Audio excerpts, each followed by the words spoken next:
મહીસાગર જિલ્લાના કડાણા ખાતે 77માં પ્રજાસત્તાક પર્વની ભવ્ય ઉજવણી કરાઈ હતી। પ્રભારી મંત્રી પીસી બરડાએ લહેરાવ્યો હતો તિરંગો। મહીસાગર જિલ્લાના કડાણા તાલુકા મથકે પ્રજાસત્તાક પર્વની ગરિમાપૂર્ણ ઉજવણી રાષ્ટ્રભક્તના માહોલમાં કરવામાં આવી હતી। જિલ્લાના પ્રભારી મંત્રી પીસી બરડાએ ગૌરવભેર ધ્વજવંદન કરી તિરંગાને સલામી આપી હતી અને વાતાવરણ ભારત માતા કી જય વંદે માતરમના નાદથી ગુંજી ઉઠ્યું હતું। આ પ્રસંગે મંત્રીએ જિલ્લાવાસીઓને પ્રજાસત્તાક પર્વની શુભેચ્છાઓ પાઠવતા જણાવ્યું હતું કે ભારત આજે વિશ્વની સૌથી મોટી લોકશાહી તરીકે ઉભરી આવ્યું છે, જેનો શ્રેય આપણા બંધારણના ઘડવૈયાઓને જાય છે। પ્રભારી મંત્રીએ તેમનો ઉદ્બોધનમાં જણાવ્યું હતું કે વડાપ્રધાન નરેન્દ્ર મોદીજીના નેતૃત્વમાં દેશ વિકસિત ભારત સંકલ્પ સાથે આગળ વધી રહ્યો છે। ગુજરાતના વિકાસ યાત્રામાં ગ્રોથ એન્જિનની ભૂમિકા ભજવી રહ્યું છે। તેમણે સોમનાથ સ્વાભિમાન પર્વ અને વંદે માતરમના 150 વર્ષની ઉજવણીનો ઉલ્લેખ કરી રાષ્ટ્રીય એકતાના જાગરણ પર ભાર મૂક્યો હતો। મહીસાગર જિલ્લામાં રમતગમત ક્ષેત્રે આવેલા નવા જુવાળ અંગે મંત્રીએ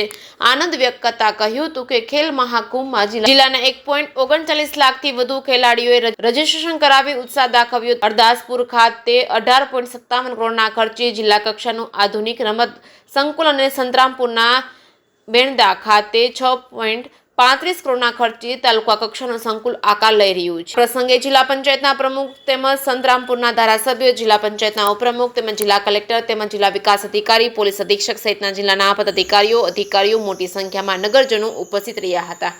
જેકે સિંહ ગુજરાતી સાથે આસિફ શેખ લુણાવાડા।